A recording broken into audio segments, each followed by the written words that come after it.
प्रभु आप चाहें तो मुझे ठीक कर सकते हैं।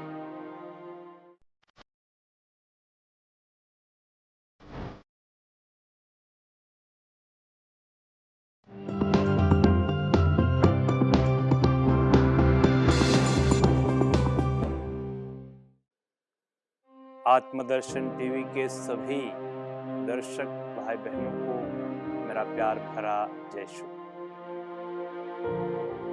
ख्रिस्त में प्यारे भाई बहनों, आज हम संत लूकास के अनुसार पवित्र सुसमाचार अध्याय 5 पद संख्या 12 से 16 पर मनन चिंतन करेंगे। आज हम देखते हैं कि प्रभु यीशु एक कोढ़ी को स्वास्थ्य प्रदान करता है। एक कोढ़ी प्रभु यीशु के पास आता है और उसके सामने मुंह के बल गिरकर वो प्रभु से अनुनय विनय करता है। वह ये कहता है कि प्रभु यदि आप चाहें तो मुझे ठीक कर सकते हैं। प्रभु यीशु उसकी ओर देखते हुए कहता है, मैं यही चाहता हूं कि तुम शुद्ध हो जाओ। और वचन ये कहता है कि उसी क्षण उसका कोढ़ जाता रहा। उसके बाद प्रभु यीशु उसे कहता है, जाकर अपने आप को याजकों को दिखाओ। ख्रिस्त में प्यारे भाई बहनों, आज हमें गौर करने की बात है कि प्रभु यीशु ने उस कोढ़ी की ओर अपना हाथ बढ़ाकर उसे स्पर्श किया, कहा कि मैं चाहता हूं कि तुम शुद्ध हो जाओ। अनेकों लोग जो आसपास होंगे उस कोढ़ी को देखकर भाग गए होंगे, उस कोढ़ी को देखकर उसके धिक्कार रहे होंगे कि ये कहां से आ गया। परंतु ईश्वर जो सबका मालिक है, उस टूटे हुए को, उस बीमार भाई को अपने पास आने देता है और उसे शुद्ध करता है। जब प्रभु यीशु उनसे कहता है कि जाकर याजकों को दिखाओ ताकि तुम्हारा शुद्धिकरण प्रमाणित हो जाए, यह इन्होंने इसलिए कहा कि लेवी के ग्रंथ अध्याय 13 और अध्याय 14 में यदि कोई सी भी भाई बहन को चर्म रोग है तो लेवी के ग्रंथ में उनके लिए नियम कायदे रखे गए हैं।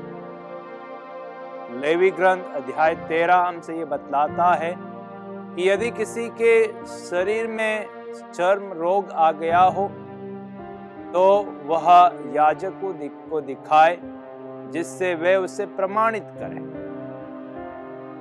और अध्याय 14 में हम ये पाते हैं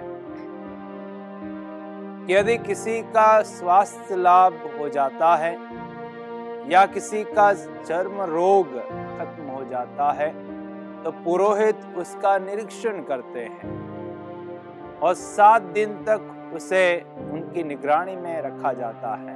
और जब वह शुद्ध हो जाता है तो एक पक्षी का जोड़ा छोड़ा जाता है। साथ ही वह भाई अपने कपड़ों को धो लेता है और अपने सिर को मुड़वा देता है और 7 दिन वह अपने कैंप से बाहर उसे रखना पड़ता है।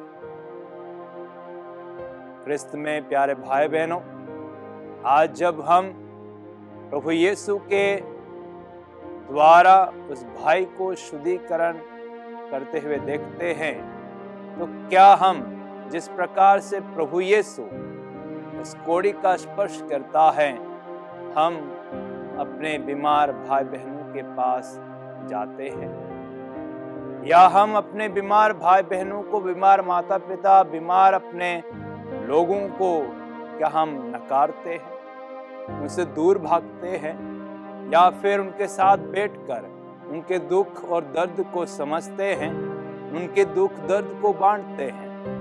आइए प्यारे भाई बहनों, आज हम प्रभु से प्रेरणा पाए और दीन दुखी बीमार भाई बहनों की सेवा में हम आगे आए, जिससे उनको दवाई से नहीं परंतु हमारे सेवा से, हमारे समय देने से उन्हें स्वास्थ्य लाभ मिले।